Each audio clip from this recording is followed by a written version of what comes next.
The Harvard Graduate School of Education, working at the nexus of practice, policy, and research.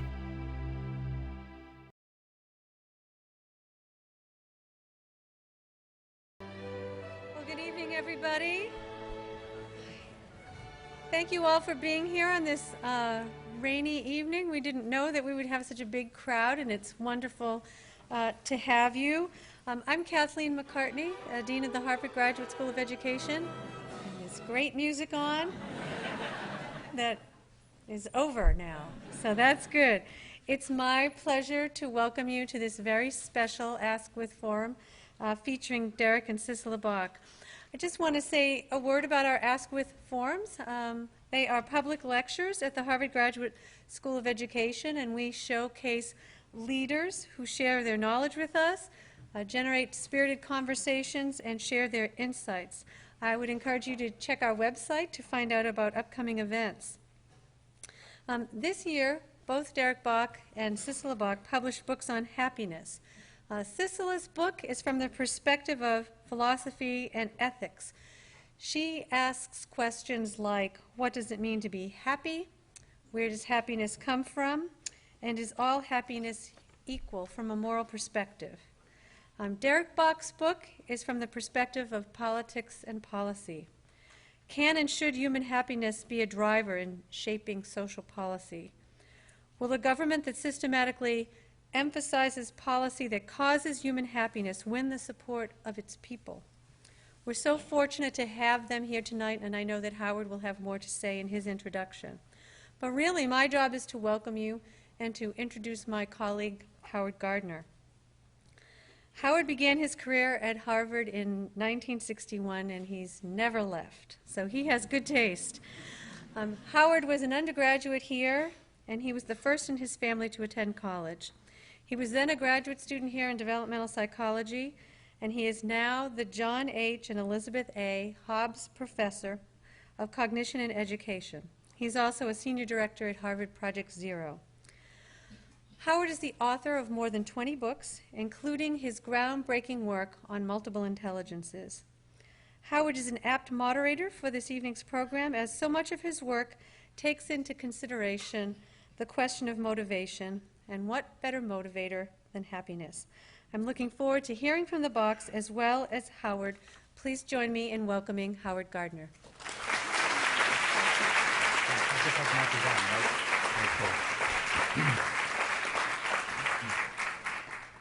Thanks, Kathy, and good evening, everyone. It's a special, I would say unique honor to be able to introduce and share the evening with Sissela and Derek Bach. Kathy's already revealed how long I've been here, and so have they. And it's wonderful to have them as colleagues and friends for many years. And as they know, but probably nobody else knows, as landlords on Prentice Lane a long time ago. Derek and Sissela met in Europe in the early 1950s. They've been married for 55 years, have 3 children and 4 grandchildren. At Harvard, where we are, everybody is brilliant and distinguished. But in this case, we're dealing with 2 people who genuinely deserve those descriptors. And if you were to go to my bookshelf at home, you'd see that it's happily filled with books by Derek and books by Sissela. As Kathy said, Sissela is a renowned philosopher, and a philosopher in the good old ample sense of the term philosopher. She's a renowned author as well, and she writes about big and important questions.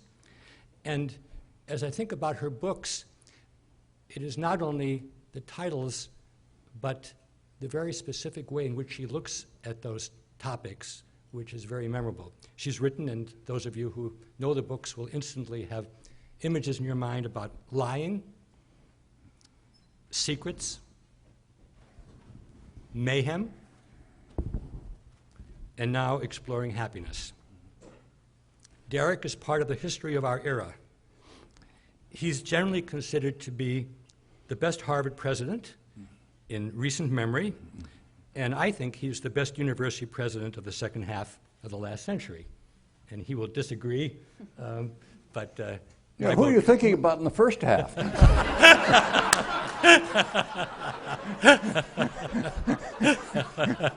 I knew he would disagree. And because Derek was such a wonderful president in the 70s and 80s, when we ran into a little trouble here a few years ago, he came back on campus, he restored calm, and I think people close to the situation know he was the best person to do that. Derek is by training a lawyer. He was the dean of the law school. He's the author of a shelf of influential books. Again, the memories will come back to those of you who know The Cost of Talent, Trouble with Government, The Trouble with Government, Shape of the River with Bill Bowen, recently, Our Underachieving Colleges, other books on higher education, and I gather another one on the way, and of course, most recently, The Politics of Happiness. I teach a course on good work, and some of the students from that course are here this evening, and in that course, we study what it means to be a good person, a good worker, and a good citizen. And so students always ask, well, could you be one and not the other? And alas, the answer is yes. There are people who are good workers but not good citizens, etc. But in this particular case, we have in front of us two individuals who, without doubt, epitomize all three of those goods. So please join me in welcoming this evening two good persons, good workers, good citizens, Sissela and Derek Bach. Thank you. Thank you.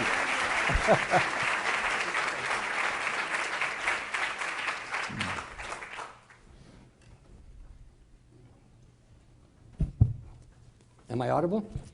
Okay, good. So the ground rules this evening are going to be simple and informal. We'll talk about the two books, how each of the authors came to write them, what they think are the most important ideas, and perhaps particularly the ones that surprised you in writing the books. Then I'd like to talk a bit about how each of you go about writing and how you go about interacting, particularly when, as happened to be in this case, you were writing books for some time on the same topic. Also, because we're at the Graduate School of Education, any education insights along the way would be appreciated. And at the end, I'll probably ask you directly whether at any level, from young children all the way to those of us who have stayed in the university for a long time, some of the ideas which you developed in the book might be something that we would want to know about. And then we will open it up to questions, and Derek and Sissela have agreed to answer questions that are on your mind, though there is one proviso: we don't discuss current Harvard politics, and I think that, or policies, I think that would be an understandable topic for another evening. So Sissela, did you know for a long time that you were going to write about happiness, or did it emerge one happy evening?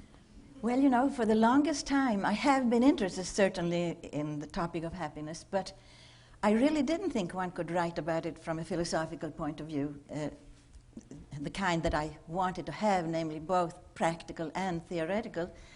And I remember when long ago, Derek would come home with all kinds of statistics about people who were happier or less happy depending on what level of education they had had, and happier or less happy men and women, all kinds of comparisons. And at that time, I was studying philosophy, and I said, this is ridiculous. How can you possibly take a subject as complicated and as deep as this and have statistics about it? And then, during the 90s, we both became aware of the sort of the social science research that was coming to be very much coming into evidence. And I remember at one point Derek came and had some statistics about Sweden, where I come from, being one of the happiest countries by this kind of research that goes on in all the different countries now. And I was amazed. thinking of some grumpy Swedes that I know. And then I decided to look more into it, and of course finding what matters in different countries, like, for instance, having a government that you feel trust for, and having respect for human rights, and so many other aspects that are more important than the climate or how grumpy you may or may not be. So anyway, I paid more and more attention and began to think I probably would write about it. At that point, and you'll find out Derek was not. Derek was writing about a lot of other things. But it's taken me a long time, and I have wanted to follow the research in the social sciences, in the brain sciences, and very much also bring that together with philosophy, theology, the arts, autobiography. That matters very much to me. And so my aim really was to try to bring all of those perspectives together. And that just shows me how wrong I was in the beginning when I said, how can you possibly take a subject like this and try to write about it? What was the biggest stretch for you as you looked at these different bodies of commentary and research and so on in trying to formulate your views of happiness? Well, a very big stretch, and to some extent a surprising one for me, was that there seemed to be quite a few books in philosophy, for instance, and in theology, but they had almost no interest in the social sciences, much less the natural sciences. That's been changing over the last few years. In the same way, lots of social science books, brain science books, might mention a philosopher like Aristotle, but that was about all. And I just felt that the stretch for me then was to try to bring these together and show how much they could actually learn from one another, and then also to show how the ethical questions that arise for anyone thinking about their own happiness and what it might be doing to other people's happiness, to bring those to the forefront, because on the whole, they were not in the forefront in any of these fields. Well, say a bit more about that, because I've read the book, so I have a sense of the issue, but what is the tension between happiness and ethics, as you would formulate it? Well, there's been a discussion from the beginning almost about whether people who are happy are therefore more virtuous, better human beings, or whether those two things are somehow separate.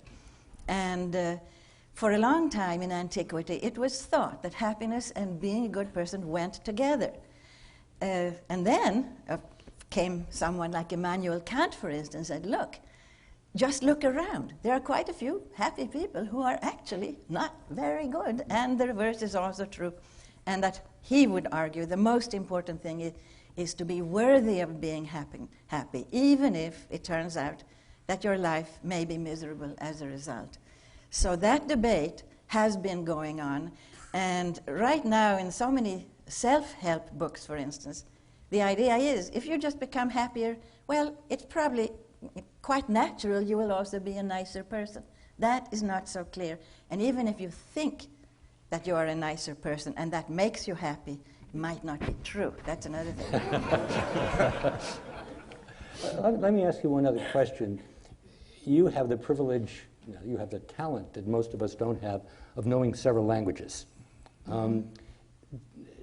Does happy translate easily across those languages, or might it have a somewhat different connotation? I mean, I think perhaps that happiness might be more self-indulgent in this country than say, in Scandinavia, but I don't know any Scandinavian languages.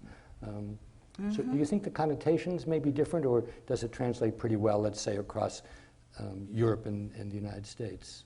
Well, that's such an interesting question, because there are a number of words in different languages, and it's not that I know them all, but there are marvelous books comparing all these languages. And indeed, some of the words, like the German Glücklichkeit or the French Bonheur, for instance, have a lot to do with something good that happens to you, good fortune. Greek eutychia also. Others are quite different. And there, when I was writing a chapter about defining happiness, I wanted to argue that there are such different conceptions of happiness. I don't think it's particularly American in Europe or anything. Different conceptions depending on whether you're talking about a moment of happiness or bliss or a longer period. And in the social science research that's done, of course, people also ask very different questions. They ask, one question is, how do you feel about your life as a whole? Do you think, on the whole, it is a happy one? Very different kind of question is, how many times of being happy and unhappy did you have yesterday, for instance, or are you having right now? And that is entirely different, and I think the various languages can deal with that. I also think, when we think of education, children from the beginning know a lot of things, and they learn a lot of things.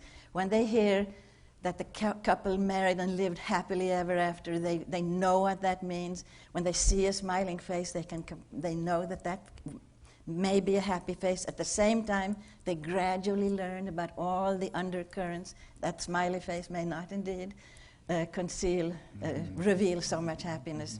So I think children have a way of understanding some things from the beginning, and then, if they are lucky, if they have a background where this is made possible, they can learn to draw all kinds of distinctions and understand other people's and their own happiness in much subtler ways. Well, you're giving a very good sample for all of us here about how deftly you're able to draw on this range of sources. I think one review said they didn't see how in 200 pages you could cover so much ground, and you've already covered a lot of ground in 10 minutes. Thank you.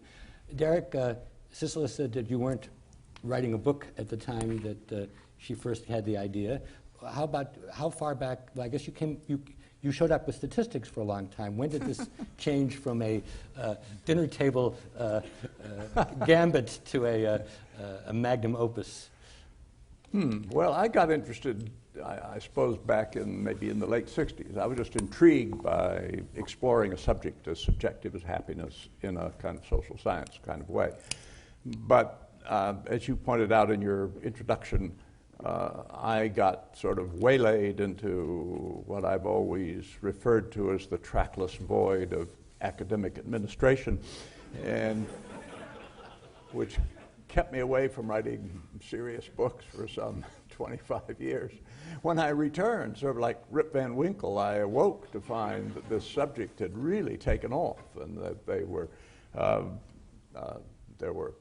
over 1,000 empirical studies of happiness. But at that point, I had some other books that I'd committed to write, and anyway, Sissela had now learned that the Swedes were a consensus pick as the happiest country in the world, which, as she indicated, electrified her interest in the subject. And so I didn't feel that was something that I could do. And it wasn't until, I guess, maybe somewhere around 2003 that she decided that she was writing a book about happiness, but really didn't want to cover the kind of policy side of it.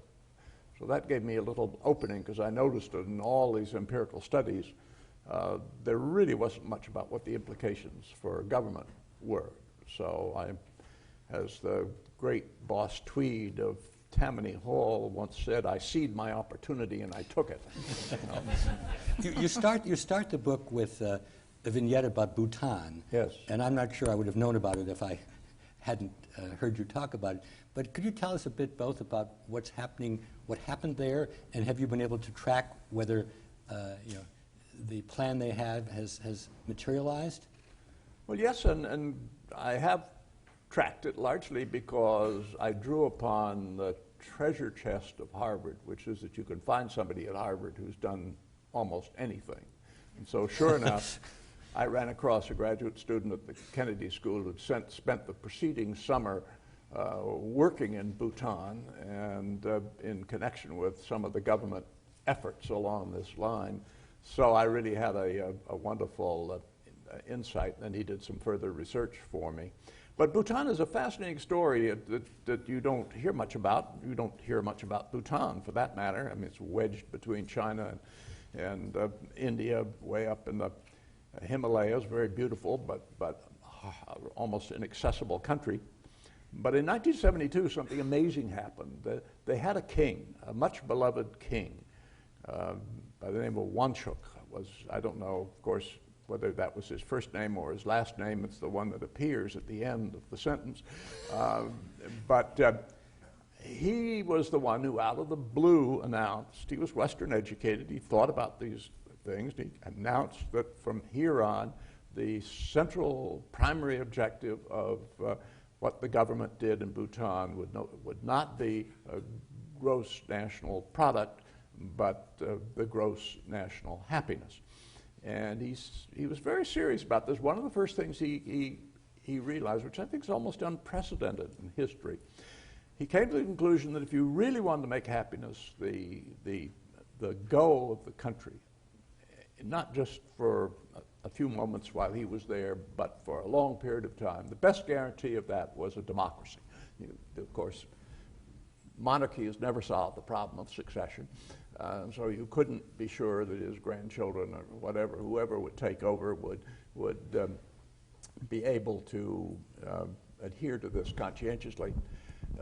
His big problem was that the people did not want a democracy because they were very happy with him. And he didn't believe, he wasn't an autocrat, he didn't believe in shoving something down people's throats. So it took about 30 years, but lo and behold, he kept chipping away and adding a feature of democracy here and one there. And finally, in 2008, they had a new constitution. They had their first election for an independent legislature. They had an independent judiciary. And the democracy is in full cry. And they have gone about it very systematically. They have drawn up a large list of indicators, of ways of measuring happiness. They've done a whole number of things in education and free medical care, and environmental measures of various kinds to maintain the beauty of the land, to try to maintain a healthy balance between work and recreation and family life. And sure enough, the infant mortality has gone way down, literacy has gone way up, the quality of government has improved, and the people's happiness, at least, you have to be a little skeptical because some of these, many of the villages are only accessible by, I don't know, mountain goat. And so you kind of wonder how systematic are these polls. But it is said that the gross national happiness has indeed climbed substantially higher than, say, in China and India. Their government is rated by the World Bank better than any of its surrounding neighbors. They haven't been totally successful. They haven't been very nice to the Nepalese minority, for example, but that's another story. But on the whole, it's a remarkable story of a visionary who believed sufficiently in an ideal for government and for the happiness of his people that he was willing to give up power and work quite tenaciously against the will of the people to install a whole set of regime that I think he quite rightly felt would guarantee a much longer lived happiness. Because one of the things that comes across from the research is that if you look at all of the happiest countries in the world, they have all been successful democracies for well over 50 years. And so clearly there is something to having a good, efficient, trustworthy, democratic government if you want to achieve the happiness of your people. I do wonder, though, they both Sweden and Bhutan have monarchs, too. Yes, yes. And I'm sure if you did a poll of happiness in America today, it would be very, very low. It might be possible that monarchs play some kind of a counterbalance to the politicos whom you can kick out, but you still have just a hypothesis. My wife and I often joke that the French are only happy when they're unhappy. Yes. And of course they got rid of their monarchs. Yes, the hard way. In the bloodiest way. Well, Derek, you know the data, as they say, about happiness extremely well. I don't know if you've read all 1,000 studies, but you probably read a good many of them. There were 2 or 3 that are out of print. For those of us here who haven't master that literature, what do you think we would find most surprising if we were to, Well, you'd encounter it? find a lot of little nuggets of no particular transcending importance that probably would surprise you. I mean, it surprised me to learn that actors and actresses who had won an Oscar, if you compared them with other actors and actresses who had been nominated for an Oscar but had not won, it surprised me to learn that the Oscar winners lived several years longer as well as being happier. Now, I don't immediately see an explanation for that, but perhaps not being an actor, I don't realize how important winning an Oscar can be to your life. Another thing that surprised me that is a little bit more relevant to the kinds of things we think about in the School of Education, there's a marvelous study of that was done at Harvard, where they interviewed at length a large number of Harvard seniors, and then checked up on them 30 years after they had graduated. And they found that the ones who said that they had a very warm and happy family life growing up, if you compared with the one who said their parents were cold or distant or conflictual or so forth, that the ones who had the warm and happy life had many fewer serious illnesses in the ensuing 30 years. That I wouldn't have necessarily expected either. But if I had to make a broader statement and say what sort of overall kind of conclusion emerges from this research that I won't say I was surprised at, but I really would not have known it in advance, really relates to something that Sissela mentioned. And that is that although it's true there are happy people who are scoundrels and there are unhappy people who are very virtuous, on the whole, the things that happy people do and the things that make you happy tend to be things that are kind of good for society and good for other people. In other words, happiness is not a zero-sum game where you get more happiness by tramping on or ignoring or being callous about other people. Well, some do, of course. This is where Well, we have sure. our little discussion. All this, very important point. All this research deals in terms of tendencies and averages and is certainly not infallible. I mean, one of the things that comes across, it's by no means clear that having children makes you any happier. But that's an average, and obviously there are all kinds of people who could not understand what their life would have been like had they not had children. So that's true. But on the whole, looking at it in terms of tendencies, correlations, averages, that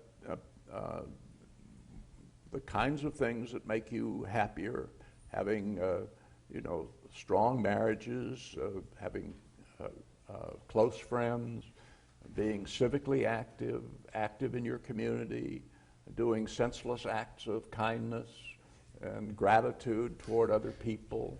By senseless, you mean without expecting a reward, right? Yes. All of those things tend to make you happier, and that, of course, is one of the reasons why there is a connection with public policy, because if making people happy strengthens instincts that are good for society, that's worth doing. That's another reason, at least, for making it worth promoting. I mean, I was surprised in the book that being on the lower economic side of the scales was not a bigger factor in people being unhappy. That the notion that many of us have that somehow bringing about a more economically equitable society would be an important factor. Can you talk a bit about that?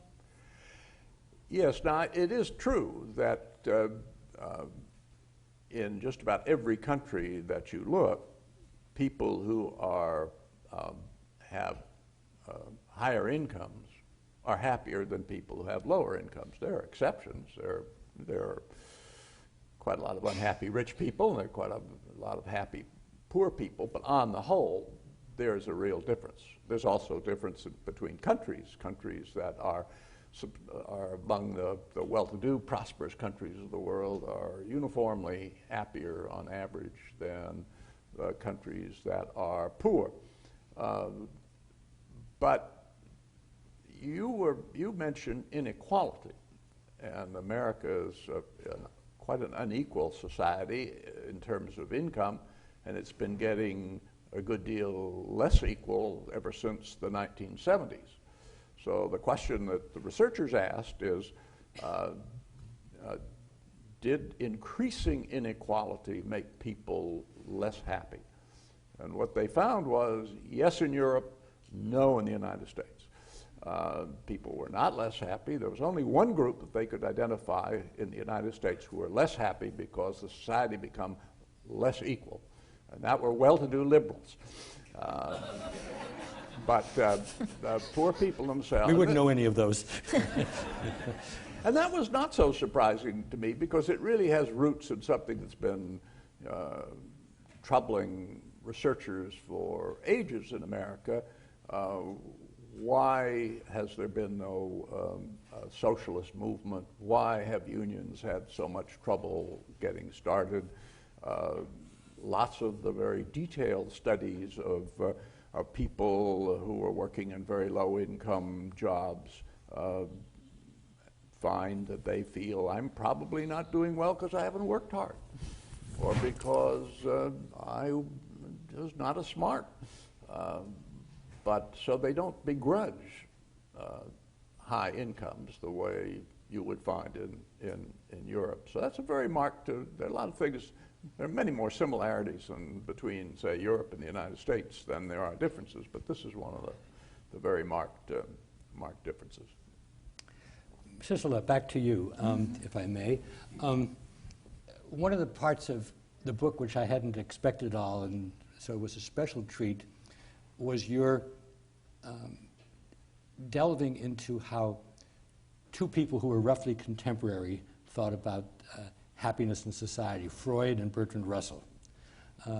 Freud, of course, was the founding psychoanalyst who laid bare unconscious processes, and Bertrand Russell, who lived forever, was a philosopher, very much interested in politics and policy as he got older. In some ways similar to Noam Chomsky, in that he was a big political voice as well as an important thinker in the academy. And can you tell us a bit about how they thought about happiness and what you think about what they thought about it? Well, I was so interested that in 1930 both of them came out with books. Freud's so well-known Civilization and Its Discontent, and Bertrand Russell, also very known and still sold in bookstores, etc., The Conquest of Happiness. And there were these two people, and one thing that I do, it's a little different from what Derek does, I get very interested in the people themselves and their stories and their lives and everything. So there they were. Freud was older, but this was in 1930. Germany was foundering, as he could see, into total disaster, and certainly life was miserable. He himself had cancer of the throat and was in great deal of pain. But anyway, he, in his book, which had so many other things to say for which it is still well known, he also did say that it was not meant for human beings to try to find lasting happiness. That just wasn't possible. There were three really great difficulties for human beings. First of all, it was other people. Secondly, it was your own body, unfortunately. You're getting older and older. And third, and I now forget what the third was, and Bertrand Russell, on the other hand, did say that he did think it was possible. Now, both of those, as I talk about in the chapter, they were in circumstances of depression, both of them. Bertrand Russell's marriage, second marriage, was falling apart. He and his wife had both written that it ought to be possible to have open affairs, lovers come and live in the house when you were married, and that hadn't worked out very well at all. So anyway, here were these two. She enjoyed it. It was just he who found Well, it trying. Yeah. So here were these two. These two amazing people, really, so brilliant, and had so much to say, who disagreed completely on that subject of whether it was possible to find lasting happiness. Russell thought it was possible. Freud, on the whole, did not.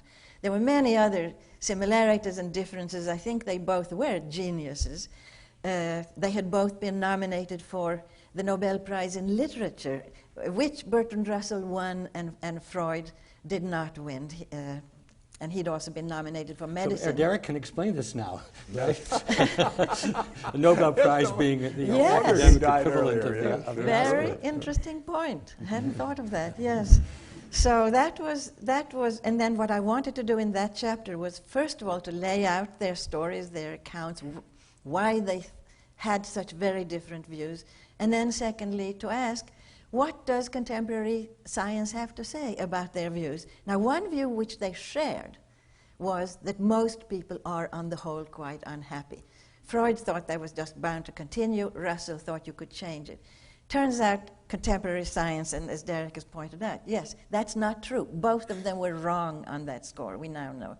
However, with respect to being able to become happier, there's so much interesting research, and I probably shouldn't go into that here, but it is fascinating to see that social science would weigh down more on the side of Bertrand Russell on that score, instead of saying that we are just bound to be unable to ever gain lasting happiness. Do you have a view about positive psychology? Positive psychology, well, I've certainly read a lot, and of course there are so many different views. I do have a view, I think there's a real contribution from Martin Seligman and other people who are not in positive psychology, but Ed Diener, other people in the forefront of research on subjective well-being, which is what they call it, namely the subjective sense of happiness.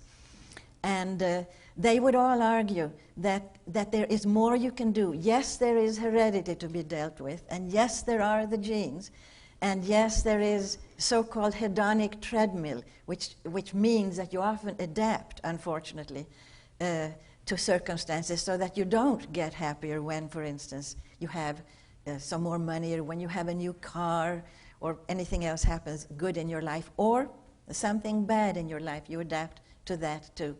But these psychologists would all argue that there's various things you can do.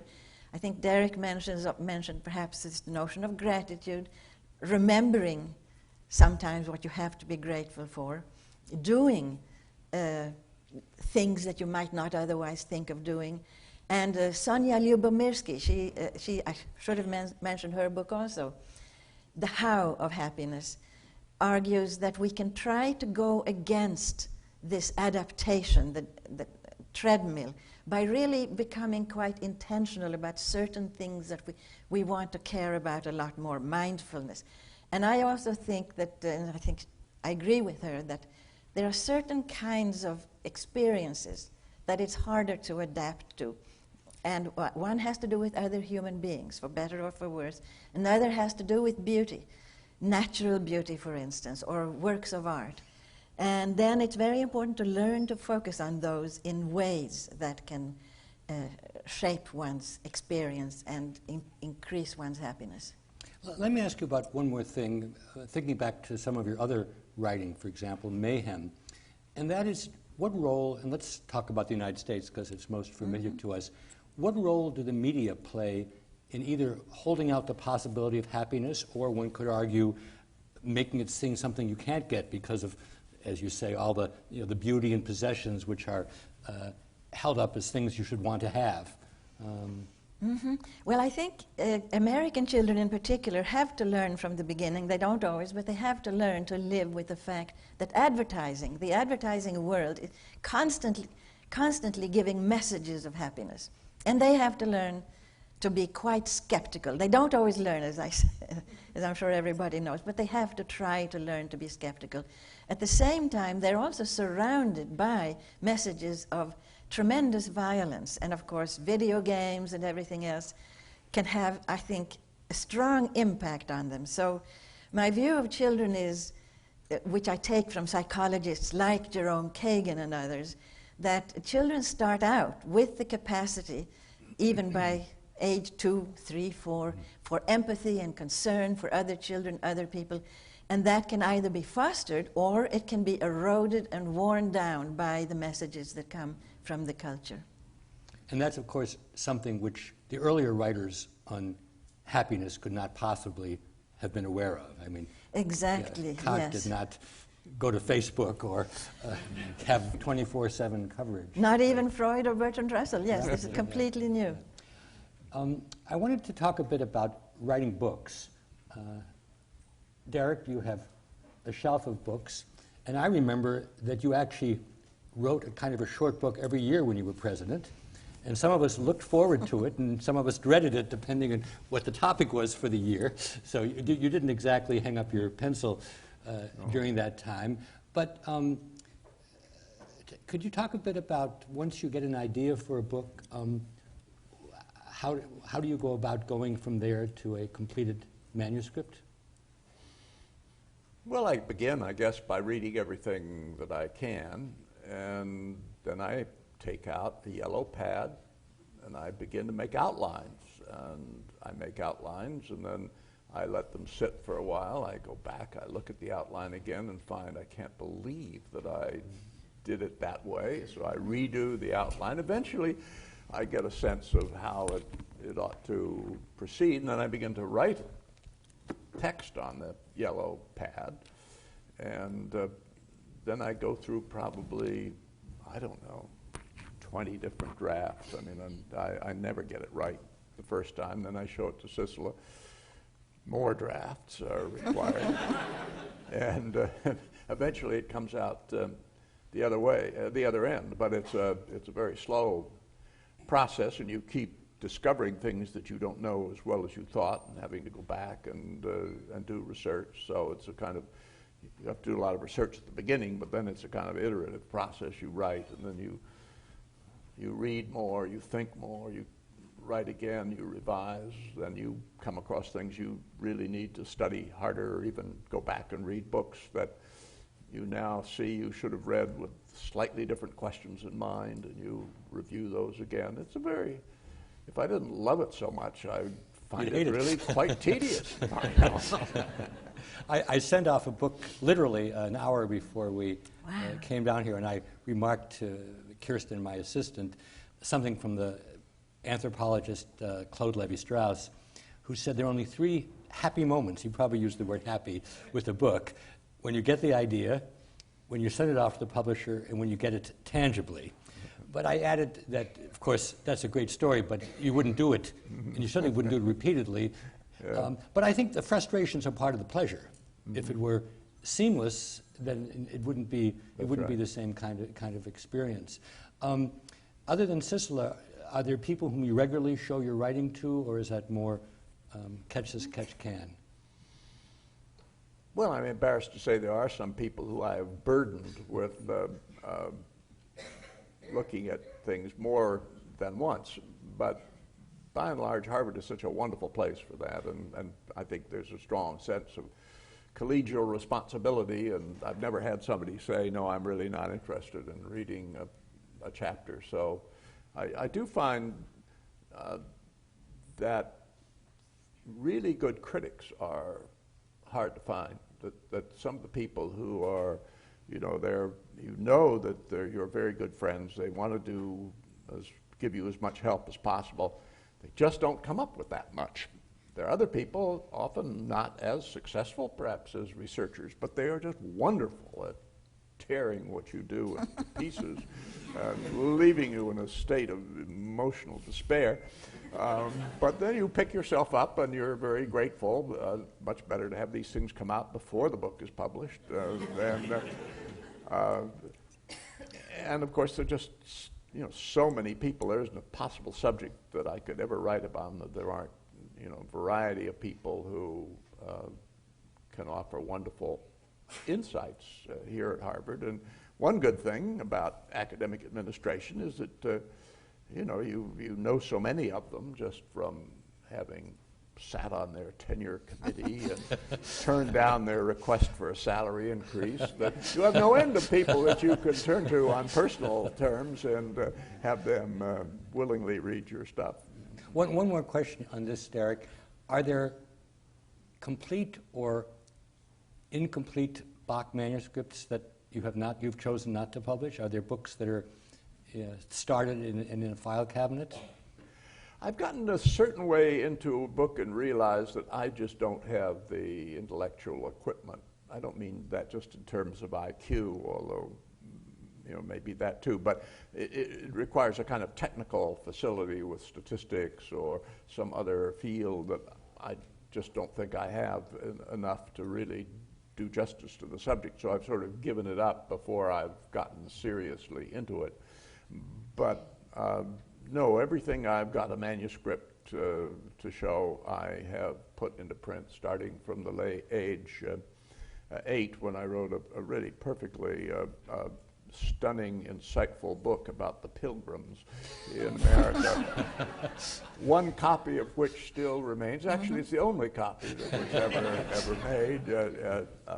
We didn't even send it out to a publishing house, but I enjoyed it, and it got me started on something I never quite got out of. It's funny, if you had asked me that question at various points in my life, I might not have remembered some of the enterprises that I started and put away. And it's been Yes, one does kind of a suppress them. Proustian Yes. I'm triggers. sure there are a lot of manuscripts, but I've forgotten them long since.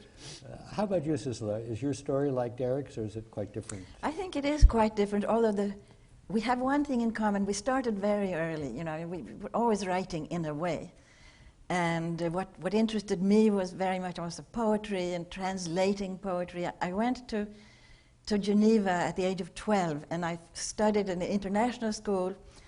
I was on the French side, doing everything in French, and on the English side, in English. And of course, I was Swedish. This took a little nervousness on my part. But what about writing, and I've been thinking about that, on the French side, I had a remarkable teacher once, Mademoiselle Hersch, Jeanne Hersch, who then became a well-known, she probably was already a philosopher, and I didn't know that. But she wanted you to do a typical French, very crisp thing with 3 parts, and every part had 3 parts: thesis, antithesis, and synthesis. And she was very, very critical, and we read Voltaire, Diderot, Racine, all kinds of things, and that was one experience. On the other, on the English side, I had this wonderful Miss Jones, who loved poetry, loved English literature, taught us Shakespeare, Milton, especially the Romantic poets. And we had to write very different essays, and for the so-called Oxford Higher School certificate, which I ended up taking, namely flowing essays with wonderful quotations and supposed wonderful insights. And those 2 ways of doing things were so different. And sometimes I would translate to some of my friends who didn't speak the other language. I would try. Translation has always mattered so much to me. So in writing then, starting, I was doing dissertation here at Harvard, and then working on various books. I leave various things to the side, and sometimes they come back later on. And I don't do it in the wonderful planned way. I always try to be more with Derek, with the aim and the outline. And he rightly says, when he sees my drafts, he rightly says, "What's the outline here?" That's good. But then I can rightly also ask him some questions coming from the other side. And I guess this particular book, I very much wanted to call it Exploring Happiness. My editor said, "Why don't we just call it Happiness? Semicolon, or happiness colon something else." And I looked it up on, I think, Amazon.com. I could tell her there were 40 other books called Happiness. But exploring for me had to do with metaphor. And metaphor, by the way, along with human lives, matters probably more in my writing than in Derek's. So the metaphor here was of someone setting out to find their fortune or to find their happiness. It can be a young person in a fairy tale or a myth. And in starting this book, I was setting out not so much to find my happiness, but really to explore and understand what happiness was all about, what people had said about it, and what conclusions one could draw. And therefore, for me, there is more meandering, there is more setting aside of things, picking things up again. But in the long run, one can pull things together. And as far as I'm concerned, on this particular subject, the fact that we could show each other drafts and trade back and forth and show all these articles and books and discuss them was hugely helpful. Great. The one thing that didn't work was when we once tried to write both together to write an article. And Awful, awful. Well, tell us more. Was this Freud or was this Russell? No, it wasn't part of these books. It was Yeah. long before. And Sissela Sissela's kept a diary since she was 14, and which is enormously useful. It's really quite shocking how your memory gets things mixed up, and she can go back into her diary and say exactly what year and who said what. But she was looking at a diary during this period. She looked at a page where she said, I went down and told Derek I'd spent 2 hours this morning trying to breathe life into this lifeless dog. Can we ask what it was about? It was about ethics, actually perhaps the teaching of ethics, and Can it you came teach out ethics? under Derek's name. And he finished it. He did a Reprinted good in job. numerous anthologies, despite being much maligned by an ungrateful wife. Yes. I'd like to ask about two more topics and then open it up for questions. So there are some mics here. You may be thinking about whether you want to pose a question or make a comment. One is that you do come from very different disciplinary backgrounds. I mean, law and public policy in Derek's case, and philosophy and the humanities in your case, Sissela. You both are incredibly well read, and you read very widely. So in a sense, it isn't like one of you only stays in the law library and the other one only stays in the humanities library. But I am interested in where are the places where you feel your thinking really complements one another? Where is it similar, and where is it really quite different? I mean, we have this one example, but I assume that it doesn't have to come from that. But just where do we were talking about it before, your professional deformation, as the French say. How does that figure in your intellectual lives together? Mm-hmm. Well, it's interesting. You know, I started out in psychology and got a master's degree in that, and then went into philosophy. But even when I did, I always wanted to make philosophy something, to use the word of Samuel Johnson, put it to the use of life. I wanted it to be practical in some way. So if I wrote about lying, I really did want to consult lawyers, doctors, people in business, parents, children, nurses, so many other people. So I've always tried actually to come from the humanities, but I've been very fortunate often to be in groups, in classes, with people from lots of other backgrounds. And so Derek's background, first the legal, but very much also, after all, his is quite interdisciplinary because of everything he's had to do. So I'm not sure there are such huge differences. Would you say, Derek? Oh, yes. I don't know what that "oh yes" meant. Yeah, you No, can. there are differences. I mean, I do read broadly, but it's aside from things like novels and things I read for pleasure, it's very largely sort of broadly in the social sciences. And when Sissela talks about broadly, I mean it's into poetry and literature and philosophy and psychology. It's a much more sort of imaginative and kind of intellectual background, and that's very helpful for me. I think I might do something for her in the sense that, you know, the law does teach you to try to be very clear. It teaches you to really think about the arguments on the other side of whatever issue you're discussing. I think that's helpful in an age where so many people don't seem to be listening to one another. But it can be pretty dry and kind of I am definitely a linear thinker to a fault, whereas Sissela sees all sorts of imaginative byways and similarities and contrasts, and her mind takes in more, and that's been a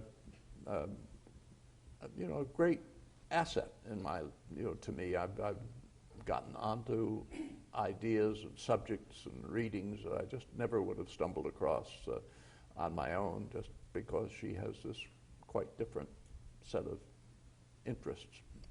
When Sissela said earlier that she becomes interested in the people that she writes about, and I would also propose that when I read your writing, I have much more a sense, not necessarily of Kant's personality, but of kind of big monuments, Kant, Aristotle, you mentioned the French philosophers, but also humanists, and it seems to be that's sort of in the background.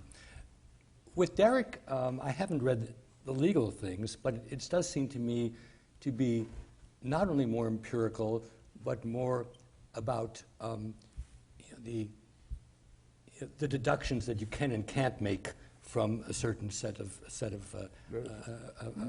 precepts and from a certain set of findings. I mean, I have the privilege of being on a board with Derek. He's about to kick me off, but we've been on together for a long time. And it is kind of thinking through every angle of the issue without that much attention to who might have had the ideas and what their history is. Yes. Yeah. Well, that's actually a very good point, because the way I think of these people, at least some, I do think of myself as in dialogue with them in some way. I want to know what they think about something. For instance, Iris Murdoch is a person I think is very important. William James, I think of those two as free spirits in their own fields. And I am very interested in learning more about each of them and about others, so that when I take up a person, here, for example, when Descartes was having a correspondence with the Princess Elizabeth of Bohemia, little did I know anything about her, but I became really interested in her, and now I feel, yes, I'd like to know much more about her and be in dialogue in some way. And you can read about it in the book. Yes. Okay, last question before we open it up. We are in a school of education, and we have people here who are concerned with the education of young children. We have people here who are interested in educational policy, how young people should be formed. We have people here who work in higher administration. Any messages for any of those audiences here that coming out of the work on happiness that you'd want to? Well, I'll let Derek answer that, but I'll just mention one thing. We both come from families where both our mothers started schools, actually. My mother in Sweden started a school for nursery school teachers. There was no such thing at all in Sweden at the time. This would have been... So when? This was in the 1930s.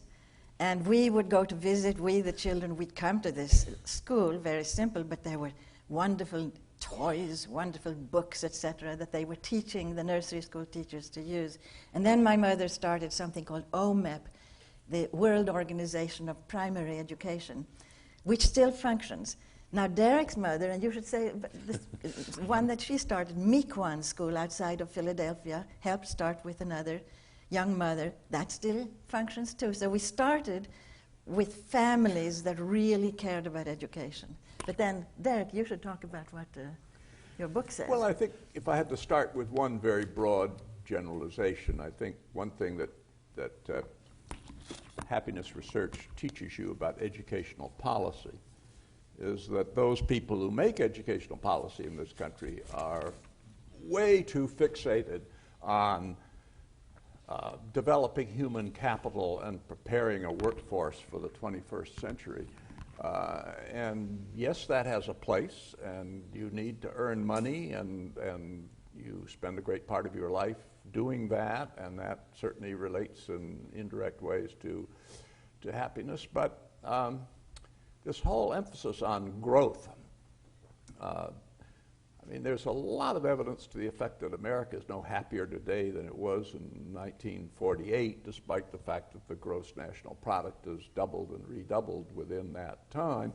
And that is not wholly clear. There's other evidence that suggests that income does, greater income does increase happiness, but it's very much in doubt. And there's a lot of evidence to the effect that even if economic growth increases happiness, a lot of other things are at least collectively more important. And when you see all this emphasis on kind of skills for the workplace, and sometimes at the expense of things that the research says give people more pleasure, more lasting happiness, things like art and music and actually civic education and civic involvement is strongly correlated with happiness. And then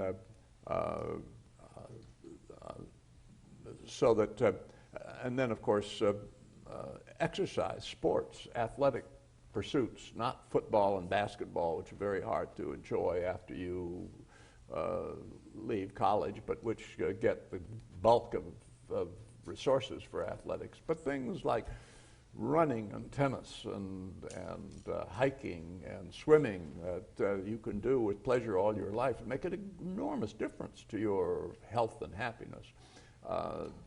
Those should get a lot more emphasis. So I would be much more in favor of a very well-rounded education than the policy people are. I think two other things I would do, particularly at the college level. I don't think I would want to have courses about happiness taught in schools. I don't think most teachers are really able to teach. They don't know enough, I think, to teach about happiness, and the field lends itself to all sorts of half-baked ideas, and there are all sorts of books which are quite misleading and not very helpful on the subject. So a certain amount of mischief might be done if you really tried to mandate courses on happiness at the school level. But certainly in college, one could do that, and certainly in college